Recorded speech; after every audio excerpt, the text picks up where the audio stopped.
Hello,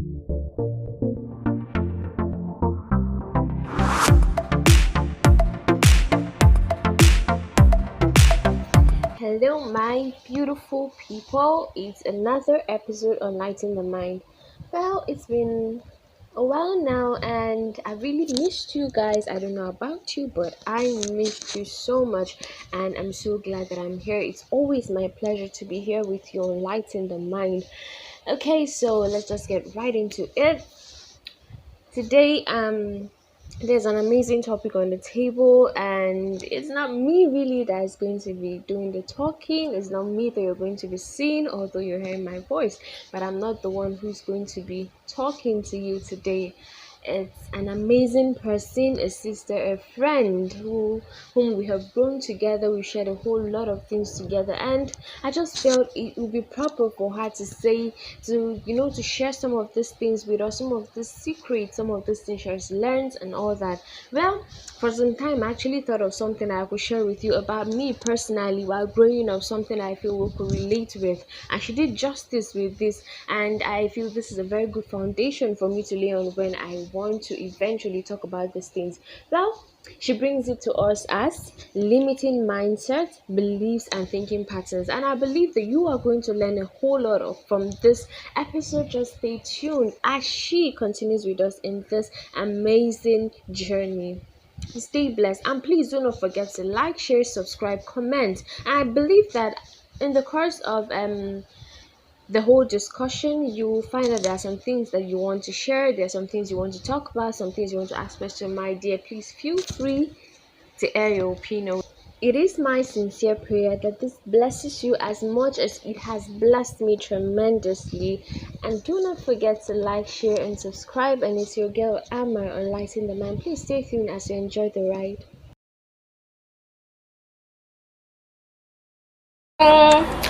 So today is day 4 of 7 days of content on faith, living purposefully, and growth. And today we're going to be talking about limiting mindset, beliefs, and thinking patterns. I think at the beginning of this 7 days of content, I talked about this a little and how I went on to create a course for myself because I realized that there were some reactions that were based on this limiting mindset that I still had, and I needed to fix them. I needed to get to the root of these belief systems. Why did I have them, and how do I move from here, and things like that. And it's been popular, should I say, I've had people talk to me since I posted that they really want to know more. So I said, okay, let's make this day 4. And so let's get right into it. I tried to divide it into four subtopics really, and I'll be defining what mindsets, beliefs, and thinking patterns are. I would also talk briefly on how we get them, how did they come to be, and how they affect our thinking. I'll list some of the limiting mindsets that I know and that people are experiencing, and then how to rise above that. And I think that should do it. We have very limited time, so let's get right into it. So there's a part of me that really wants to say, hi guys, welcome to my YouTube channel. I don't have a YouTube channel. Anyways, let's get right into it. So mindset here are a set of assumptions, methods, or notions held by a person. They can also be seen as the rising out of a person's worldview or philosophy of life. They go on to affect and influence our behaviors, our choices, our way of life, and our opinions.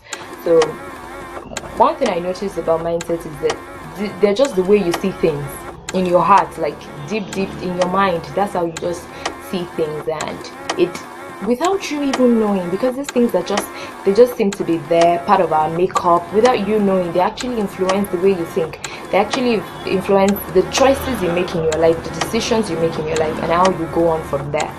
So belief system is an ideology or set of principles that help us to interpret our everyday reality.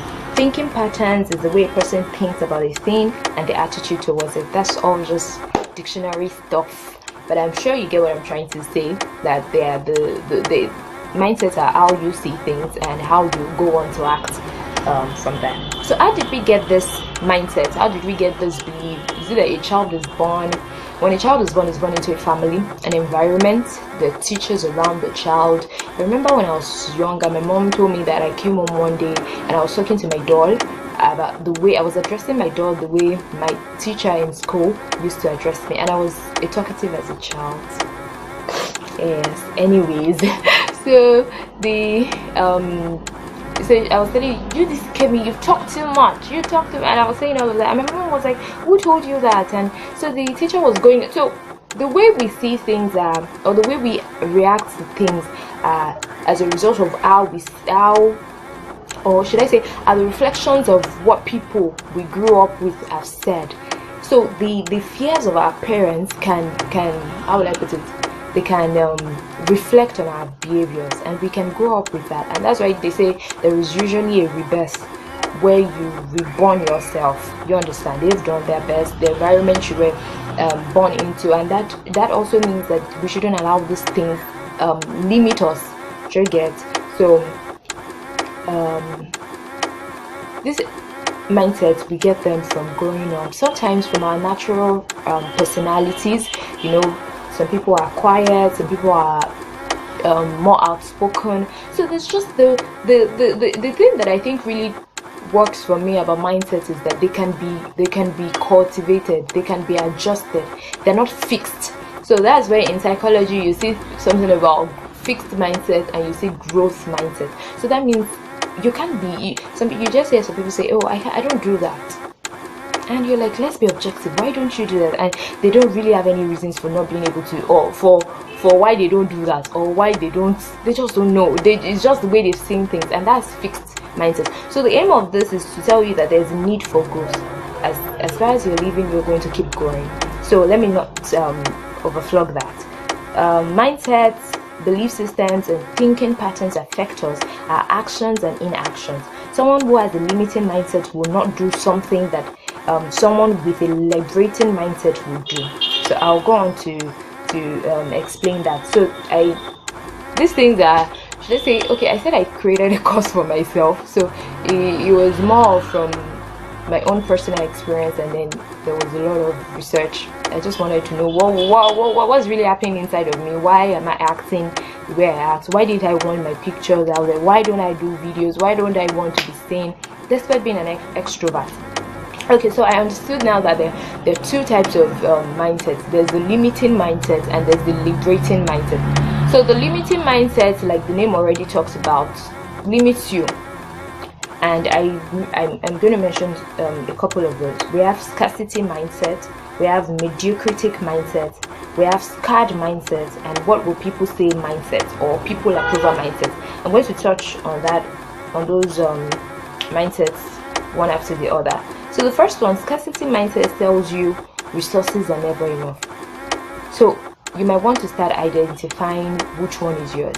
And I think one thing that's happened for us so much is that we have lied to ourselves. We have lied to others to the extent that we have lied to ourselves, and we're not truthful with ourselves. It's fine to have to not be perfect. It means it signifies growth. So it's fine to say that you have scarcity mindset and to want to fix it, but somebody who would not even accept that they have scarcity mindset will not be able to move from there to fix it. So scarcity mindset tells you the resources are never enough, that the world is rigged, and there's favoritism, so people are just favored than the other. I cannot apply there's favoritism. It's when you know person, and these people they have the takers mentality. They never give, they're always collecting, they're always hoarding, they're always in need, never giving. They have this entitled mindset. They're sometimes stingy, they're pessimistic. So you can start looking at it that have I showcased some of this what will I call it now? Have I showcased some of these traits? So they're fearful, they're entitled, they see challenges as insurmountable. Like is it insurmountable or unsurmountable? They just see that challenges they cannot challenges are challenges, or we can't move past that. We just have to it's fixed. Everything is like that. So that's the scarcity mindset. What the effect of the scarcity mindset now on your actions is that they never do too much. They when you're around people like that, you just know it. they are just always complaining, they're always grumbling. No, we can't do it. The can't is just their favorite word, and those are actions that come out from scarcity mindset.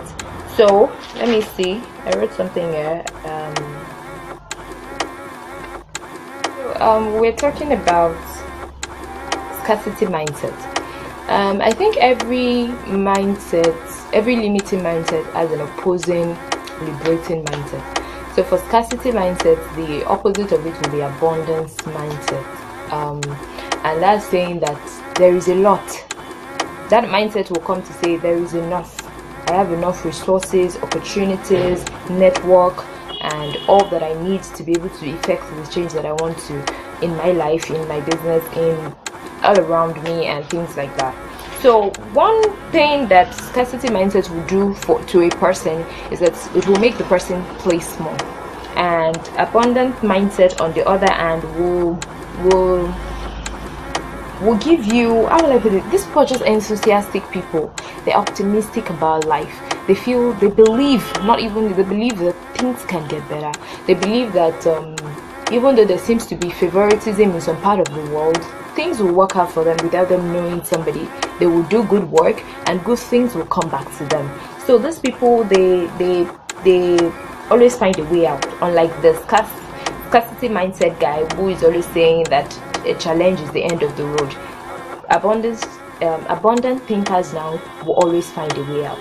They would solve problems with innovative and creative skills, and they collaborate, they attract opportunities, they just go out there and be the best version of themselves that they can be. So how do you rise above scarcity mindset?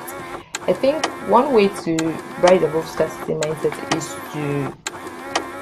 is to see beyond your limitations and just see beyond where you are right now to the possibilities that could be. And another way, I was reading something and the person was saying, be grateful. Gratitude is one way to live above scarcity, because you're always not seeing enough where there are people that don't even have up to you, and they're using it to do whatever they want to do. So let me move to the second one, which is mediocritic mindset. So mediocritic mindset, contrary to popular belief, a mediocre isn't a poor mark guy. People, when you get mediocre, you just your brain just tells you that it's somebody that is not doing, how I put it, that is just below average, somebody that is very poor in thinking or in doing things. But actually, a mediocre is just an ordinary person.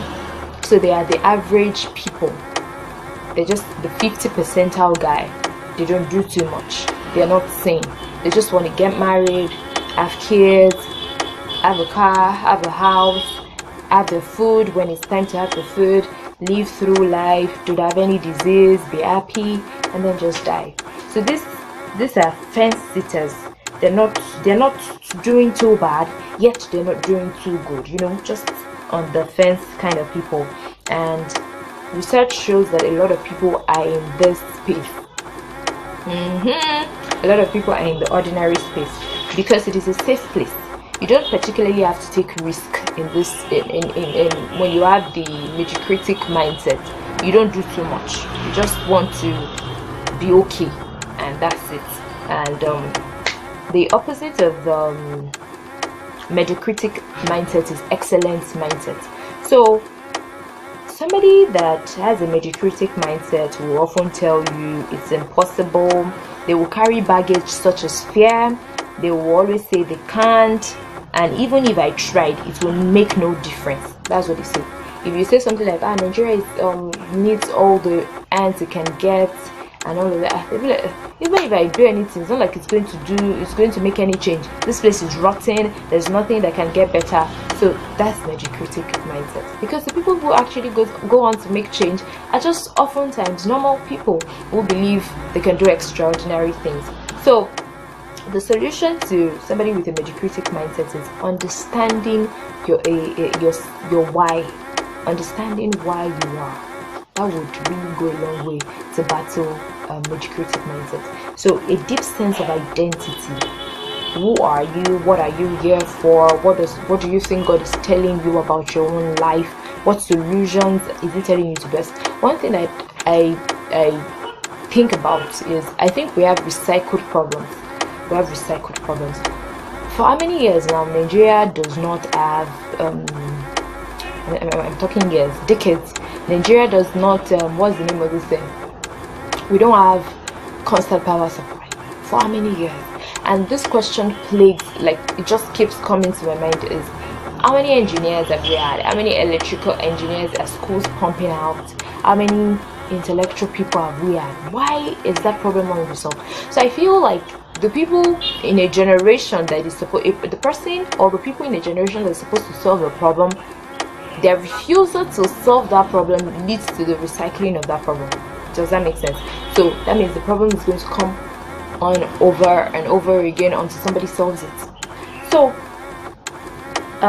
for a mediocritic to battle mediocritic mindset, there has to be a deep sense of identity. There has to be a deep sense of, why am I here? What specific problem am I supposed to solve? And I think that makes sense. So another way you can solve a mediocritic mindset, and I really like this one, is like, list your redeeming qualities and strengths. What are you exceptional at? Are you good at solving problems? Can you think up projects or things? I don't know. Like, that's just one good way to boost your to fuel your excellence and stab your mediocrity. So list your redeeming qualities, your strengths, the things you've excelled at in the past, and then just write on that as fuel for the days to come. So let me move to the third one. I don't want us to stay too long here. The third one is, what would people say mindset. I love this one because I've battled with it, and I think an average every person battles with this. And that's the thing. Stop sweeping your emotions under the carpet. Get to know why you do not like something. Get to know why. If you think, okay, I don't, what will people say? I want to start a business. What will people say? They will say me that I've skin. Don't sweep that reason under the carpet. Understand, like, ask yourself questions. Okay, your paper and your book. Why am I scared of what will people say? What's the reason? So why do you feel like this about yourself? Then construct a way out. Some people, like, the reason why they do the things they do today is because of things that happened in childhood that they have even forgotten, but it's there in their subconscious. So number 3 is, what will people say stroke people approval mindset. So disclaimer, oftentimes, or most of the time, when we say things like, what will people say, they are usually reflections of your own insecurities and inadequacies. This one I can sit on it because this is, I can just sit on it. So they're oftentimes, how would I put it now? The reflections of your own insecurities. So let me give an example. I wanted to do the 7 days of content, and the next thing that came to my mind is, what will people think? What market credibility do I have to talk about anything on faith, on living purposefully? Does my life reflect that? And then I started asking the question. The truth is that people don't even know the intricacies of your life. They don't know whether anything is working. It's only what you show them and the people close to you. They don't know how much is working, how much is not. It is you who knows yourself that knows that, okay, this thing is not working. So if I post this, if I say something like this. So when you ask questions like, what would people say? They're oftentimes reflections of your own insecurities and your own inadequacies. It's so good because it's just the truth. So instead of you now sweeping that under the carpet, I don't wear it. The best thing you can do now is ask yourself, okay, why am I insecure about this? Do I really have the street credibility? Am I a work in progress, and does that make me very, very realistic and very relatable? Do I believe, okay, that God is working in me, is teaching me things and I can share with other youths? So we can now start getting to the root of the problem, and then we can know how to proceed from there, and that will even boost you. But so many times we are always sweeping things under the carpet until they just weigh us down. So solution, I've already talked about the solution, the problem and the solution. Another cause of what would people say is how we grew up. And this is very funny, but it's also very profound.